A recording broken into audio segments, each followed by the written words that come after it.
Assalamualaikum warahmatullahi wabarakatuh. Alhamdulillahirabbil alamin. Wassalatu wassalamu ala asyrafil anbiya'i wal mursalin.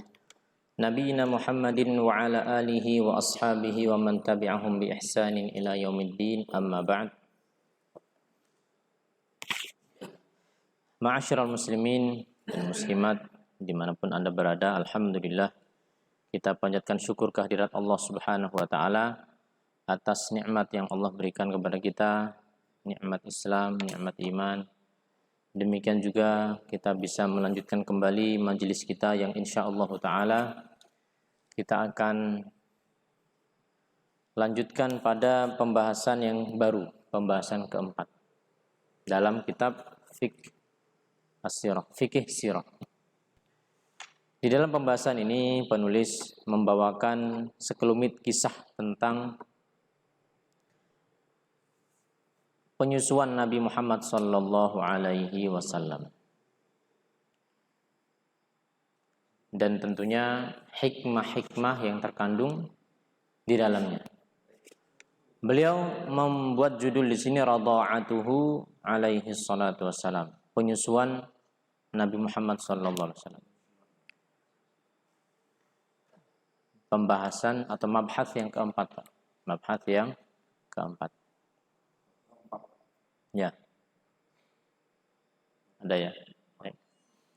Penulis mengatakan setelah Nabi sallallahu alaihi wasallam itu lahir, maka beliau disusui oleh ibunya yang bernama Aminah bintu Wahab. Akan tetapi hal tersebut tidak berlangsung lama dan hanya berlangsung 3 hari ataupun 7 hari, 1 pekan. Dan beliau diasuh oleh Ummu Aiman.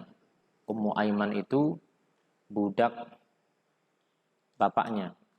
Bapaknya Abdullah punya budak namanya Ummu Aiman.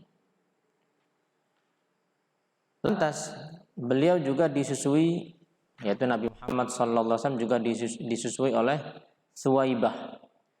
Suwaibah itu mantan budaknya Abu Lahab selama beberapa hari. Jadi sudah 2 kita sebutkan. Yang pertama menyusui Nabi siapa? Ibunya sendiri, Aminah. Yang kedua ya Suwaibah. Suwaibah itu bekas budaknya Abu Lahab. Nabi SAW mengatakan bahwa Suwaibah itu telah menyusui saya dan menyusui Abu Salamah. Abu Salamah ini siapa? Abu Salamah ini salah satu dari sahabat Nabi sekaligus saudara sepersusuan Nabi, yang dia punya istri namanya Ummu Salamah. Ya. Yang nantinya Abu Salamah ini wafat radhiyallahu anhu. Maka Nabi pun akhirnya menikahi Ummu Salamah. Jadi Ummu Salamah ini salah satu dari ibunda kita, yaitu Ummul Mukminin Ummu Salamah radhiyallahu anha. Jadi Nabi mengatakan tentang dirinya, Suwaibah itu menyusui saya dan Abu Salamah. Nah, kita akan sedikit cerita tentang Suwaibah. Ya, Suwaibah itu dia adalah mantan budaknya Abu Lahab. Dan Abu Lahab membebaskan Suwaibah ini. Kenapa? Ketika Nabi SAW itu lahir, Abu Lahab itu gembira bukan main. Bahwasanya dia memiliki seorang keponakan baru. Dan demikianlah umumnya manusia memiliki anggota keluarga baru, maka dia bergembira. Tidak terkecuali Abu Lahab. Abu Lahab yang nantinya menjadi musuh besar Nabi Muhammad SAW. Nah, Abu Lahab karena saking gembiranya membebaskan siapa? Salah satu budaknya sebagai bentuk kegembiraannya dan kesyukurannya kepada Allah, maka dia bebaskan. Siapa? Suwaibah. Dan dia perintahkan atau Suwaibah ini menyusui Nabi Muhammad SAW selama beberapa hari. Nah, sedikit cerita tentang Abu Lahab dan dalam tanda kutip jasanya. Maka dikatakan dalam hadis riwayat Imam Bukhari bahwa suatu ketika ya setelah Abu Lahab mati, maka sebagian dari keluarga besarnya itu ada yang mendapatkan atau ketemu Abu Lahab di waktu mimpi atau ketika mimpi. Disebut dalam riwayat yang itu Al-Abbas. Al-Abbas itu saudara sebapaknya Abu Lahab, pamannya Nabi Muhammad SAW, omnya, sama-sama om itu. Abu Lahab sama itu om. Dah. Kata Al-Abbas, ya, bagaimana? Apa yang engkau dapati? Maka berkatalah Abu Lahab, ya, saya tidak mendapati kebaikan. Tidak mendapati kebaikan. Maksudnya saya kondisinya parah. Hanya saja ghaira anni suqitu fi hadhihi bi'ataqati saubata. Hanya saja saya mendapatkan sedikit minum dengan sebab saya telah membebaskan Suwaibah.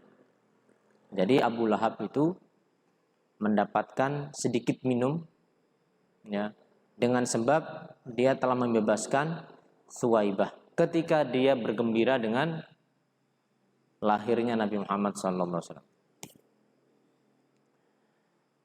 Kemudian setelah itu ya datanglah orang-orang dari suku As-Sa'diyah. Suku As-Sa'diyah atau perkampungan As-Sa'diyah yang mereka mencari anak untuk disusui. Dan mereka adalah orang-orang yang biasa untuk datang ke ini pedalaman, orang pedalaman. Jadi Arab Badui, pedalaman yang mereka ini datang ke kota ya ke Mekah untuk mencari rezeki. Di antara bentuk rezekinya apa? Ya nyari siapa yang anak-anak mau disusui. Untuk kemudian nanti dia akan mendapatkan sejumlah upah. Nah, singkatnya bahwa di antara wanita-wanita As-Sa'diyah itu ada salah satu dari mereka yang bernama Halimah As-Sa'diyah radhiyallahu anha. Kemudian semuanya sudah mendapatkan anak untuk disusui. Kecuali siapa? Halimah. Maka tinggallah Halimah yang belum mendapatkan sampai akhirnya ya dia tersisa cuma tinggal ini saja anak yang belum disusui, yaitu Nabi Muhammad Shallallahu Alaihi Wasallam. Nah, kalau ada yang bertanya, kenapa kok orang tidak mau menyusui Nabi Muhammad Shallallahu Alaihi Wasallam? Kenapa wanita-wanita itu tidak mau? Ya, dan qadarullah dan berkah malah dapatnya siapa? Halimah. Karena Nabi itu yatim. Jadi setiap ada wanita yang ingin menyusui atau ini mau nggak menyusui ini, maka dikatakan ini siapa bapaknya? Oh, dia ini anak yatim. Ini bayi yatim. Artinya kalau yatim itu secara ekonomi ya nggak ada yang nanggung. Wah, kita ini orang susah. Nanti kalau nyusuin anaknya orang susah juga kita ekonominya tidak terbantu. Logikanya begitu. Nah, akan tetapi akhirnya Allah takdirkan Halimah yang menggendong atau membawa Nabi Muhammad SAW. Ya, itulah sebab kenapa Halimah itu mendapatkan Nabi. Awalnya nggak mau, tetapi karena kepepet, nggak ada lagi sudah. Sampai Halimah berkata kepada suaminya dalam kisah yang masyhur itu, ya semoga Allah Subhanahu Wa Taala berikan kita keberkahan dengan anak. Dan memang betul dikisahkan bahwa Halimah itu ketika datang ke mana? Mekah itu terlambat. Kenapa terlambat? Ya karena keledainya dan ontanya itu kurus sendiri. Yang lain udah pada cepat, makanya apa? Siapa cepat, dia dapat. Halimah itu terlambat. Semuanya sudah dapat kecuali apa? Halimah belum dapat. Nah, sisanya ini Nabi Muhammad SAW.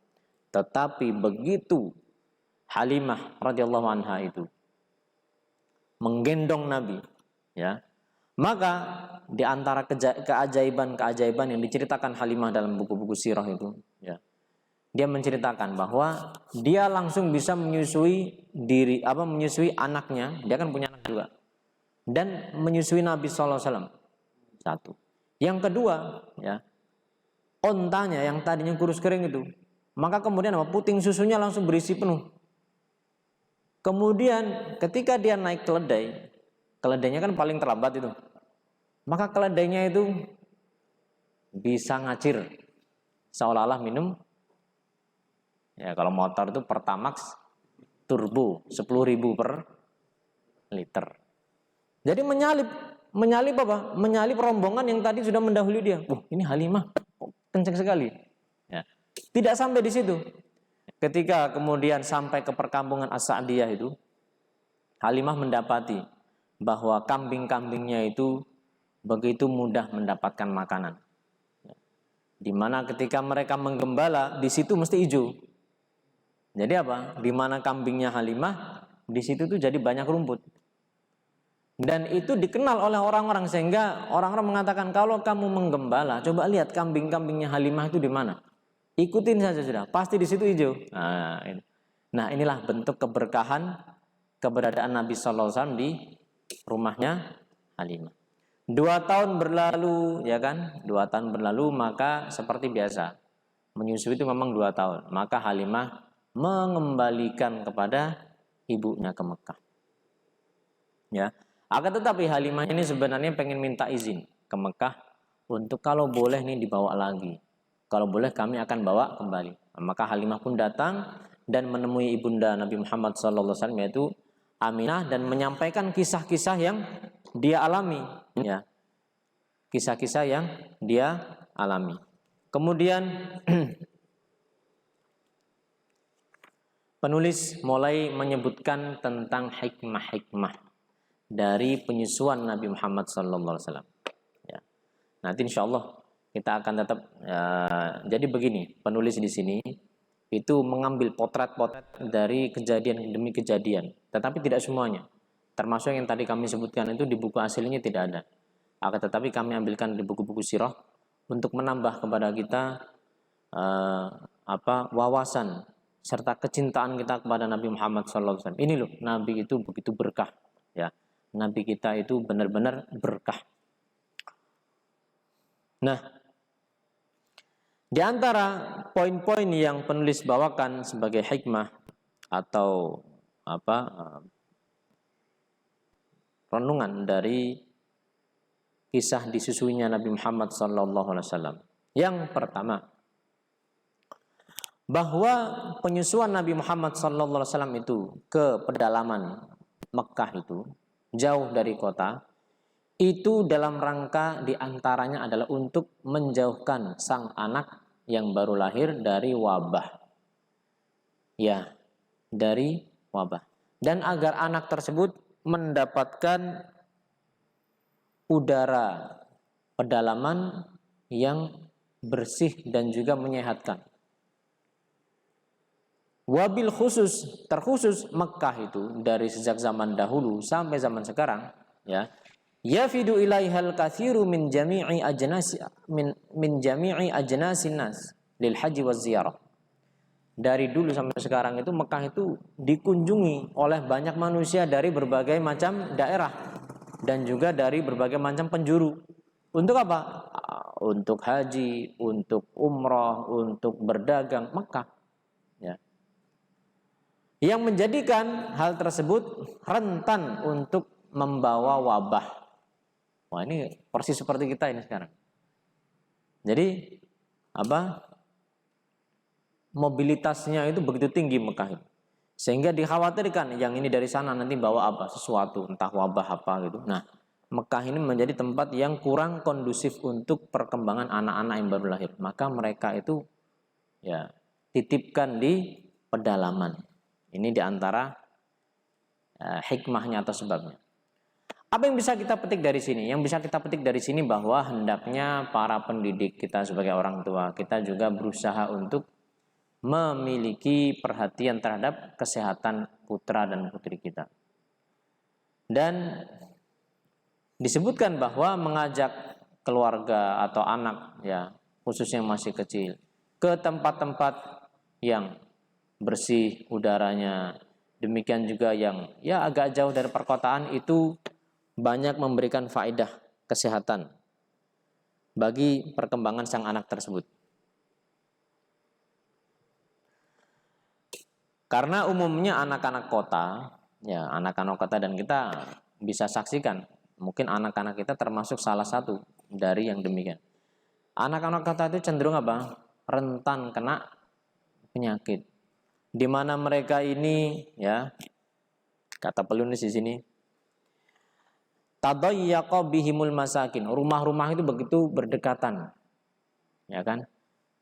Demikian juga wayuh miluhumul aba, dan orang-orang tua mereka, khususnya bapak-bapak mereka, umumnya itu orang-orang sibuk. Sehingga mereka kurang memberikan perhatian kepada anak-anak mereka.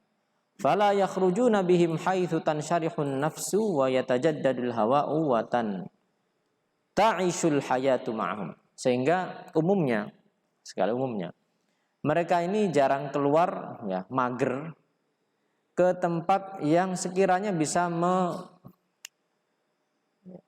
menyamankan atau refreshing, ya, serta tempat yang udaranya itu bersih dan sehat.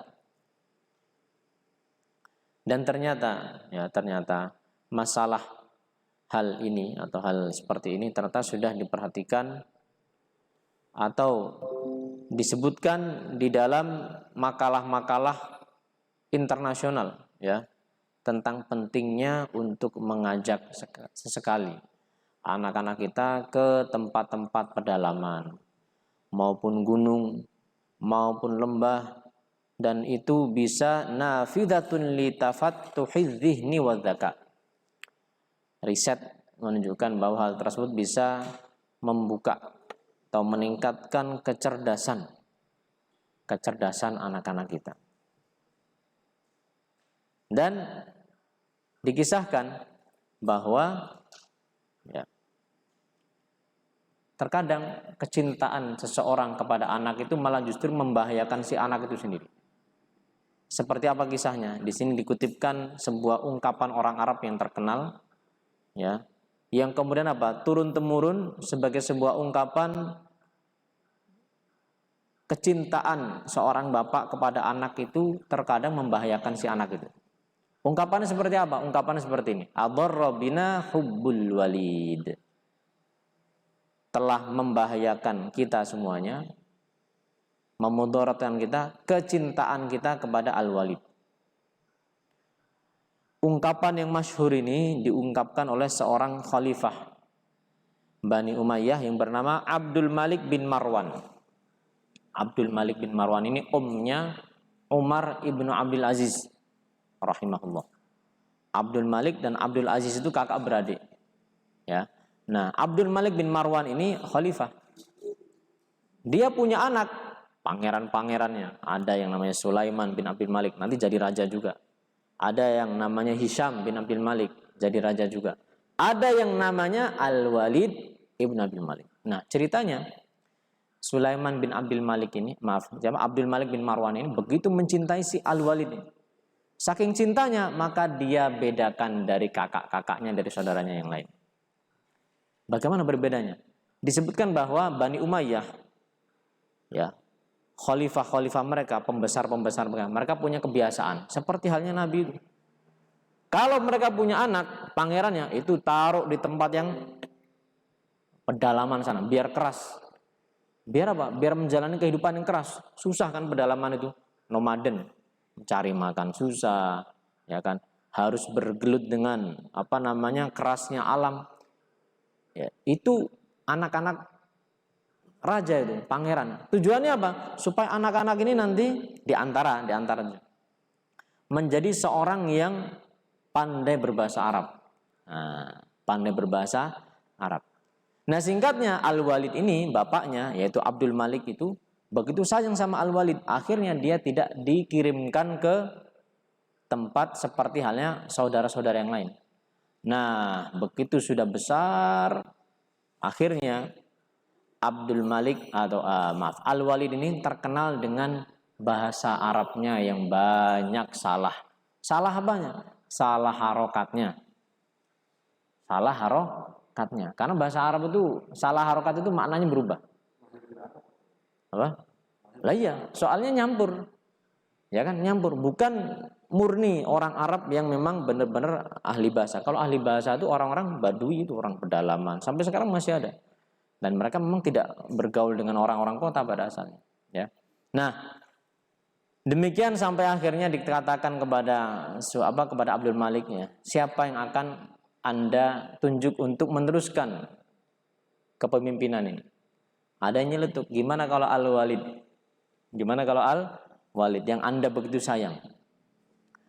Dia mengatakan, bapaknya nih, ya. Adarra binal walid, adarra bina hubbul walid.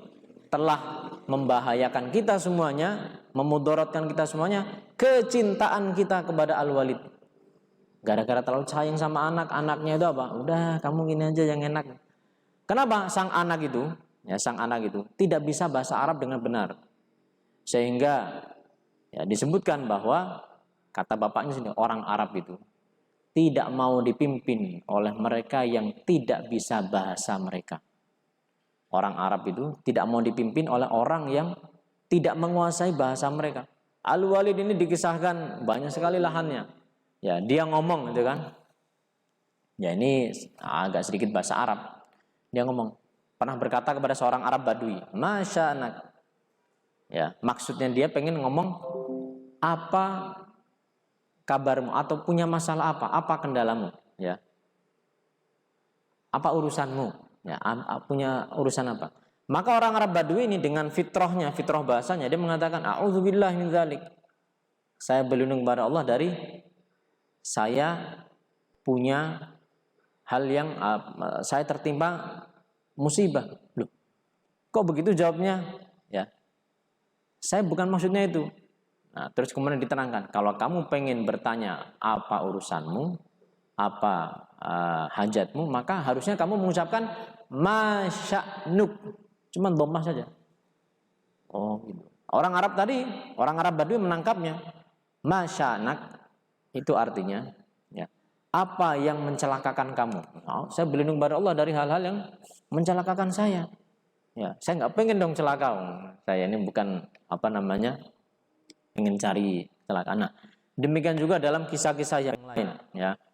Kisah-kisah yang lain. Singkatnya, Al-Walid ini adalah contoh bagaimana kecintaan seseorang, orang tua ini terkadang membahayakan si anak sendiri dan juga orang tua itu sendiri, ya. Poin kedua. Sesungguhnya di antara hikmah Nabi SAW itu dibawa ke pedalaman Arab adalah agar melatih untuk berbahasa Arab dengan bahasa yang benar, bahasa yang fasih, dan menjauhkan dari lahan atau kesalahan dalam berbahasa. Ini semuanya menunjukkan perhatian yang besar orang tua ketika itu terhadap bahasa Arab, bahasa mereka. Perhatian besar orang tua ketika itu, ya. Ini sebelum datangnya Islam. Nabi SAW masih kecil, ya kan. Mereka itu begitu perhatian terhadap apa? Bahasa sang anak, bahasa menunjukkan bangsa. Maka di sini ada pelajaran bagi kita semuanya untuk mari kita menjaga bahasa yang kita banggakan. Bahasa apa? Bahasa Arab, bahasa Al-Quran, bahasa As-Sunnah, bahasa ilmu syar'i, itu bahasa Arab. Bahasa ahli surga, itu bahasa Arab. Dan para salafus saleh, mereka itu begitu perhatian terhadap pendidikan bahasa Arab putra maupun putri mereka, sebagaimana mereka memperhatikan pendidikan masalah-masalah syariat, ya, serta masalah-masalah yang berkaitan dengan waris. Suatu ketika Umar bin Khattab radhiyallahu anhu pernah menulis kepada Abu Musa al-Asy'ari radhiyallahu anhu, amma ba'd fatafaqqahu fis sunnati wa tafaqqahu fil arabiyyah wa a'ribul qur'ana fa innahu arabi. Yang artinya, hendaknya kalian pelajari as-sunnah, yaitu hadis-hadis Nabi sallallahu alaihi wasallam, dan pelajari bahasa Arab, serta Arabkanlah Al-Quran itu, karena sesungguhnya Al-Quran itu berbahasa Arab. Jadi ketika seseorang itu misalnya dia membaca Al-Quran, maka diarabkan. Maksud diarabkan itu apa? membacalah seperti halnya orang Arab itu membaca, bagaimana umpamanya hurufnya, ya kan, makhrajnya seperti apa, itu harus dilatih, ya. Diarabkan karena sungguhnya Al-Quran itu bahasa Arab. Kan beda Pak, antara misalnya ha dengan ha. Kalau di bahasa kita ini kan tidak ada ha, bahasa Arab ada, ya. Contoh, wala tanharhuma, janganlah kalian membentak kedua orang tua kalian. Itu kan Al-Quran, ayat itu kan. Di Al-Quran juga ada, fasalli li rabbika wanhar, pakai hak, maka sholatlah untuk Allah Tuhanmu dan menyembelih juga untuk Allah. Sekarang kalau misalnya kita ya tuker dikit aja, cuman hak menjadi hak atau hak menjadi hak, wala tanharhuma, artinya apa? Dan janganlah kalian sembelih. Kan cuma beda hak sama hak. Hak itu di sini, hak itu turun sedikit. Nah, maka dari itu ya kita bersemangat untuk apa? Mempelajari bahasa Arab, ya. Demikian juga Al-Qur'an. Beliau juga pernah mengatakan ta'allamul lahna wal faraid fa innahuma min dinikum. Pelajari bahasa Arab dan ilmu waris karena sesungguhnya dia termasuk bagian dari agama kalian. Syekhul Islam Ibnu Taimiyah mengatakan, sesungguhnya bahasa Arab itu termasuk dari agama Islam. Dan mempelajari bahasa Arab ini wajib hukumnya. Fardun wajibun. Fa inna fahmal kitabi was sunnati fardun wajibun wa la yufhamu illa bi fahmil lughatil arabiyyati wa ma la yatimu wa ma la yatimul wajibu illa bihi fahuwa wajib. Karena sesungguhnya memahami Al-Qur'an dan juga As-Sunnah itu wajib. Dan Al-Quran dan As-Sunnah itu hadis tidak bisa difahami kecuali dengan belajar bahasa Arab.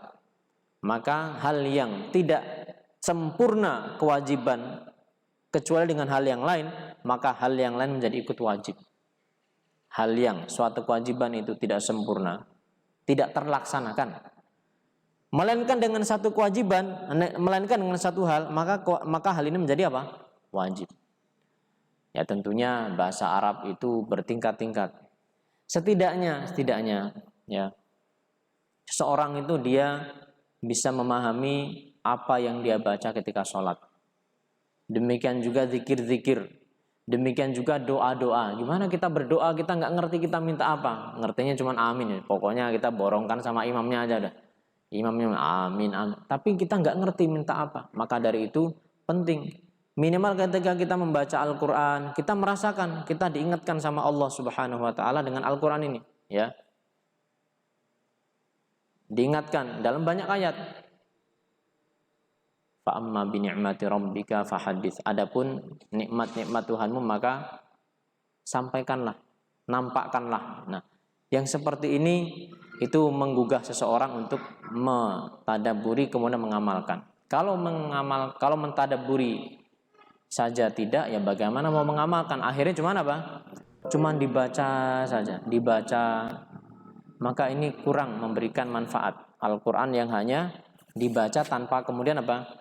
Difahami atau ditadabburi kemudian diamalkan. Demikian juga Imam Syatibi benar mengatakan, faman arada tafahumahu famin jihati lisanil Arab yufham. Barang siapa ingin mempelajari Al-Quran, maka hendaknya dia mempelajari bahasa Arab.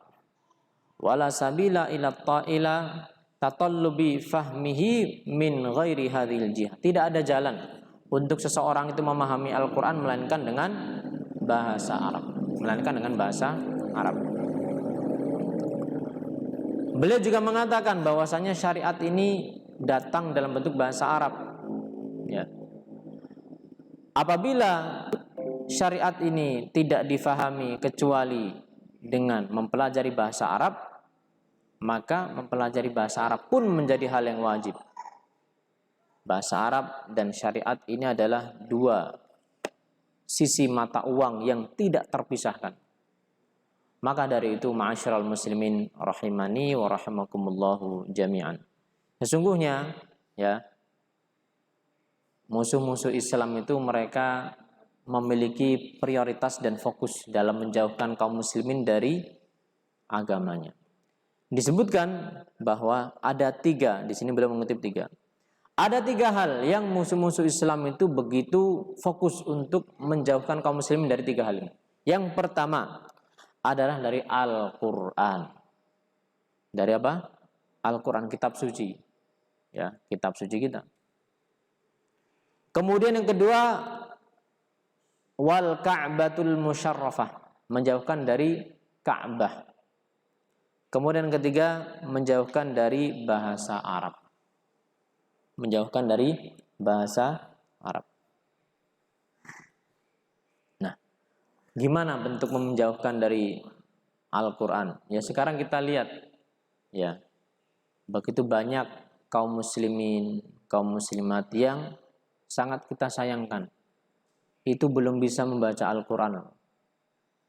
Sehingga mereka mencukupkan dengan apa? Tulisan transliterasi itu loh. Ya, misalnya yang baca ini baca tulisan Indonesianya. Nah, sebenarnya ini hal yang ya maksudnya sih baik, tapi sebenarnya adalah hal yang tidak baik. Ketika orang itu pengen baca Al-Quran, maka belajarlah dari hurufnya. Oh, ini alif, ini ba. Bukan dari transliterasinya. Karena akan berbeda, akan ada huruf-huruf itu yang nggak bisa ditulis pakai Indonesia kan? Kayak tadi H itu gimana nulisnya? H titik bawah misalnya. Gimana bacanya H titik bawah? Ya H. Sementara kalau dalam bahasa Arab ya sudah ini, udah H. Maka dari itu ya semangat untuk mempelajari Al-Quran. Ini baru bacanya loh Pak. Baru apa? Bacanya. Berapa banyak orang itu misalnya ya mungkin bapak-bapak yang ya saya dulu juga merasakan sekolah negeri itu. Ya. Itu berapa jam pelajaran agamanya? Ada nggak pelajaran misalnya membaca Al-Quran? Enggak. Secara khusus enggak, kecuali yang ada, misalnya les atau ekskul atau semisalnya. Tapi itu cuma berapa persen gitu dari sekian banyak jam pelajaran itu. Itu baru bacanya. Belum apa? Belum kalau misalnya menjelaskan isinya. Padahal Al-Quran ini kitabun anzalnahu ilaika mubarakun liyadabbaru ayatihi, kitab yang kami turunkan kepadamu penuh berkah agar ditadabburi ayat-ayatnya, ditadabburi, difahami. Suruh ngapain sih kita sama Al-Quran? Suruh ngapain? Maunya apa Al-Quran ini terhadap kita? Maunya apa? Ya. Sehingga ketika musuh-musuh Islam itu melihat kaum muslimin sudah, ya kalau dulu waktu saya kecil Pak, mungkin juga bapak-bapak juga merasakan. Habis maghrib itu apa? Ngaji. Nggak ada tuh ceritanya habis maghrib itu nonton sinetron tuh nggak ada. Kartun itu zaman saya kecil itu TVRI itu muncul nyala itu jam 2:30 atau jam 4 itu udah setengah jam habis itu sana. Kalau sudah maghrib udah ikut azan TV-nya kan, ya. Udah semuanya ke musola yang ini sampai isya udah. Itu sebuah kebiasaan, sebuah apa namanya budaya kampung. Tapi kalau sekarang coba kalau yang jam 5:30 atau jam 6 itu, apa itu? Saya nggak punya TV soal. Acaranya apa? Wah itu kalau nggak yang anak-anak, entah kartun, entah. Ini prime time yang ingin kemudian apa? Musuh-musuh Islam itu kasih yang bagus saja udah. Yang menurut mereka itu ini bisa menjauhkan anak-anak kaum muslimin. Dan orang tuanya, nah celakanya lagi apa? Orang tuanya juga kebawa-bawa, ya ngikutin sinetron. Ini sinetron itu lebih daripada ngikutin Al-Quran, ya, membaca Al-Quran. Ini musibah. Habis subuh membaca Al-Quran. Kalau sekarang anak kita habis subuh ngapain? Terkadang itu apa? Sudah terburu-buru mau sekolah karena sekolahnya jauh. Demikian juga yang ya maaf mungkin orang tuanya sudah nggak sempat lagi bangunin. Jangankan mau suruh baca Al-Quran, bangunin subuh aja sudah nggak kekejar. Nah, maka dari itu marilah kita merenung. Kita ini hidup ini nyari apa sebenarnya? Hidup ini nyari apa? Itu menjauhkan dari Al-Quran. Belum lagi dengan stigma-stigma negatif. Nah, hati-hati.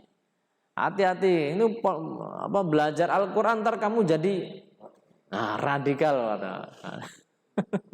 Kamu nanti jadi teroris loh. Kemudian apa? Dengan mengkait-kaitkan masalah terorisme memang ada. Orang berpemahaman teroris itu memang ada. Yang mudah mengkafirkan memang ada. Nah, begitu ada, goreng. Oh, bacaannya apa? Bacaannya Al-Quran. Ya, atau misalnya buku tafsir ini, maka distigmakan, dianggapkan atau dimunculkan kesan kalau orang belajar Al-Quran, belajar bahasa Arab itu adalah ciri-ciri teroris. Nah, ini yang sekarang kita dengar, kita saksikan. Ini padahal buku ini sudah ditulis tahun berapa? Lama ya buku.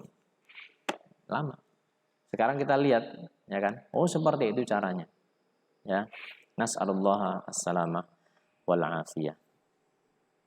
Demikian juga dari mengunjungi Ka'bah. Ya, kalau sekarang memang qadarullah kita tidak semudah yang dahulu. Akan tetapi bagaimana dengan tawaran-tawaran? Ya, tawaran-tawaran travel perjalanan. Orang itu mau ke Ka'bah mau apa, Pak? Ya kalau nggak umrah, haji.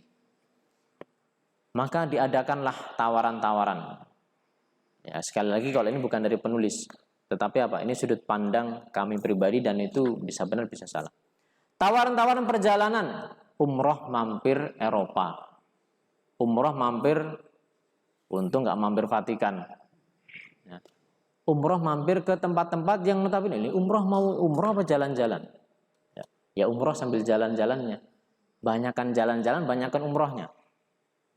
Sebenarnya seseorang itu ketika dia umrah, itu dia dalam rangka berziarah, mengunjungi rumah Allah Subhanahu wa taala. Yang itu merupakan bentuk apa? Bentuk penghinaan diri kepada Allah Subhanahu wa taala berupa beribadah di rumah Allah. Orang umrah itu, kalau kita naik pesawat nih, Mbak. Kita naik pesawat kan dari mana nih? Dari Cengkareng ya kan? Soekarno-Hatta. Di pesawat nanti kan sudah ada aturan main itu. Kalau misalnya seseorang itu sudah melewati mikotnya, dia harus segera atau sebelumnya sudah harus mengenakan apa? Pakaian ihram. Itu kalau haji, ya. Umrah juga sama sebenarnya. Kecuali kalau seseorang itu tujuannya mau ke Madinah dulu. Nah, makanya ya dibedakan. Tapi ketika seseorang itu misalnya dia mau berangkat haji, kita ambil, maka yang ada adalah orang itu kemudian ya masih berpakaian seperti ini, nggak boleh ini harusnya. Nanti aja kalau sudah turun di Jeddah. Kalau sudah turun di Jeddah nanti baru ganti pakai ihram. Ini nggak boleh karena Jeddah itu sudah masuk tanah, sudah masuk batas mikot, sudah lewat. Walhasil, tawaran-tawaran yang demikian itu mengurangi maksud asli dari umrah itu sendiri. Tentunya ini ya bagi mereka yang tidak paham sebenarnya umrah ini mau ngapain. Ya kan sekalian sambil jalan-jalan. Betul jalan-jalan, tetapi coba ketika seseorang itu dia beribadah kepada Allah Subhanahu wa taala, masa misalnya habis umrah atau apalagi habis haji pulangnya kemudian apa? Mampir ya ke Eropanya Arab. Mana Eropanya Arab, Pak? Dubai, misalnya kan? Dubai. Umrah plus Dubai. Pada asalnya tidak ada salah ketika seseorang berkunjung ke negeri dan negeri kaum muslimin. Cuman ya, ketika pilihan tempatnya itu Dubai yang notabene di situ, ya, kemewahan dunia itu di situ, segala jenis puncak kemodern dan juga apa hal-hal yang tidak terpikir di situ, maka justru malah kemudian memelunturkan bisa jadi, ya malah banyak dosanya antara kalau mampir Dubai, ya kan bisa jadi. Nah, ini diantara hal-hal yang disebutkan oleh penulis tadi, yaitu apa 3 hal yang ingin dijauhkan oleh musuh-musuh Islam dari kaum muslimin.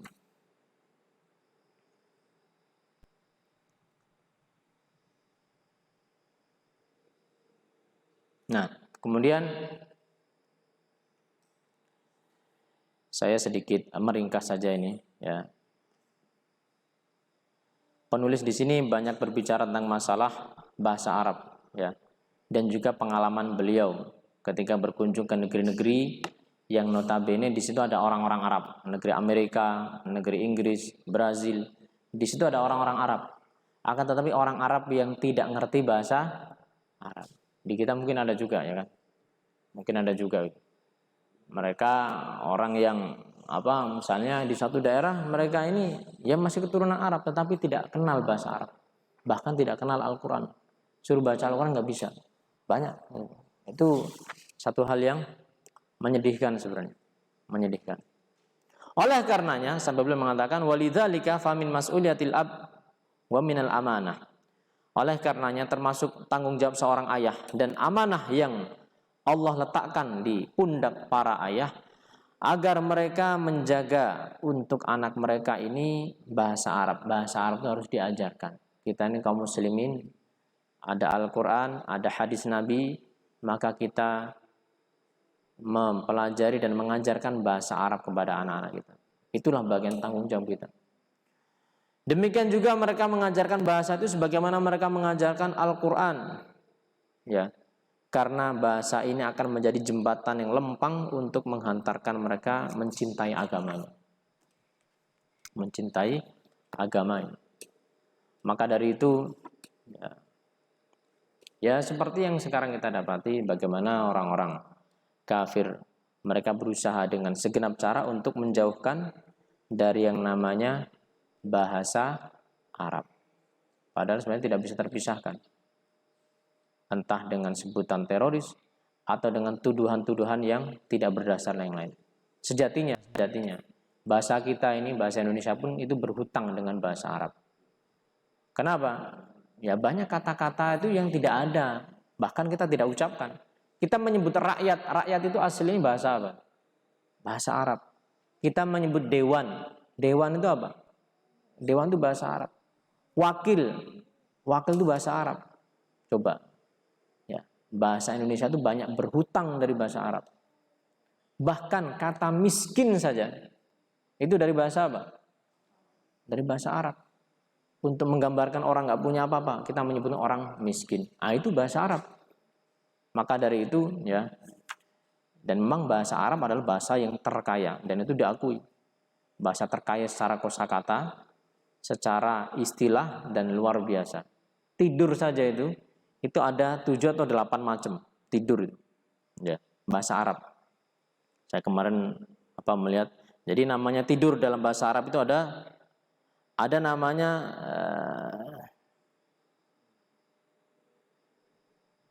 ada 10 macam tidur.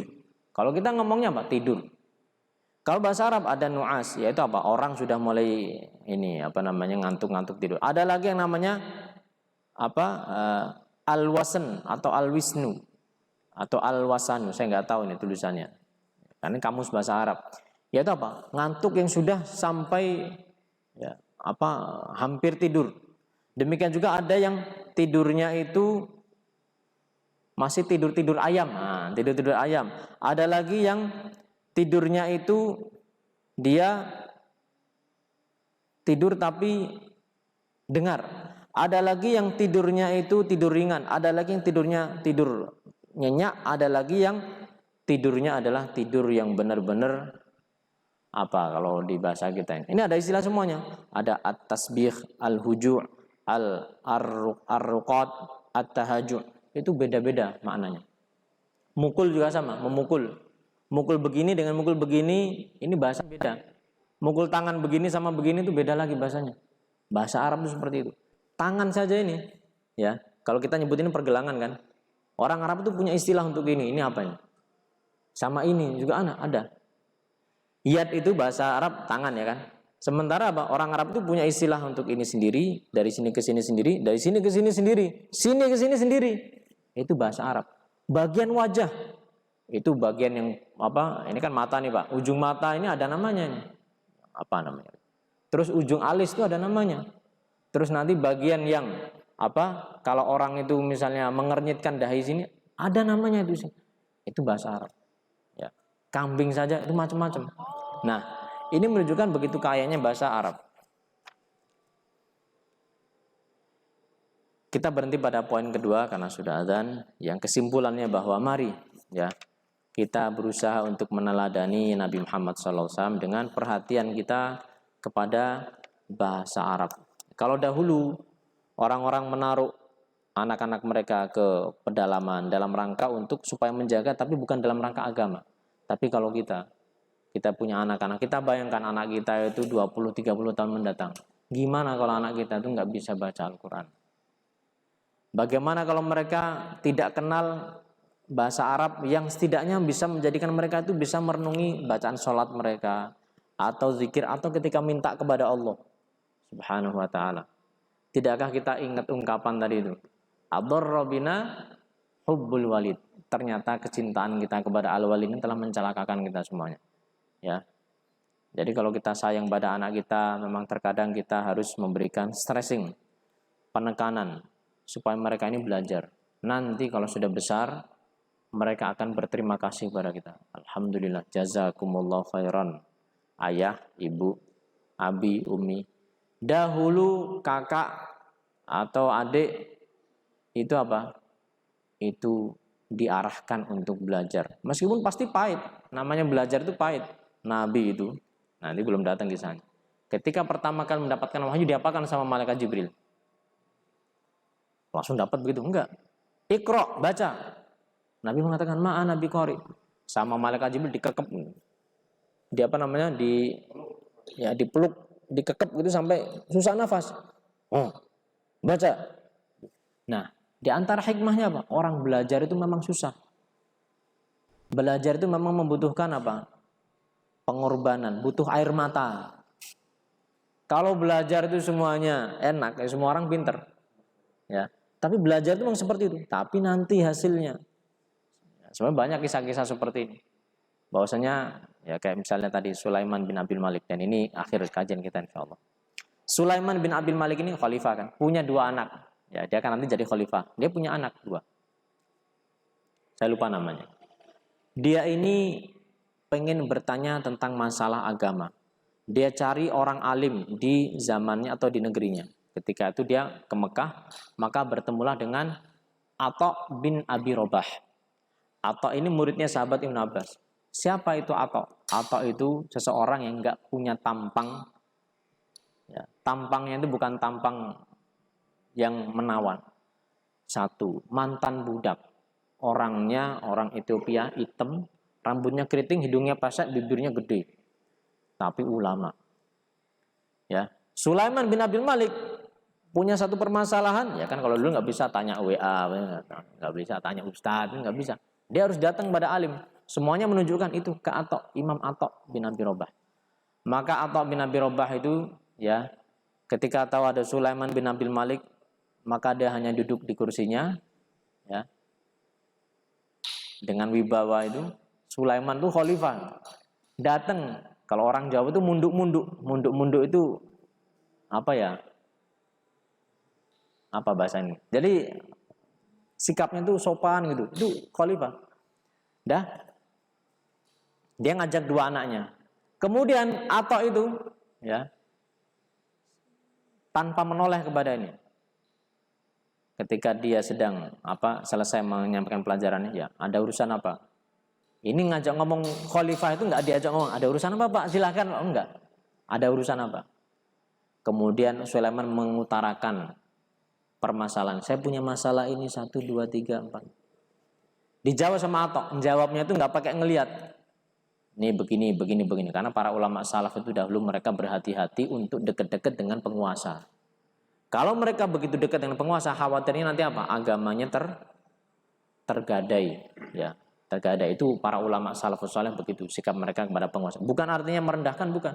Demi untuk apa? Menjaga agama. Karena nanti kalau sampai dia kebeli, berapa banyak umat yang akan kebeli? Kan umat itu ngikut apa? Ulamanya. Nah, itu sikap para ulama salaf. Bukan artinya kurang ajar kepada khalifah, bukan.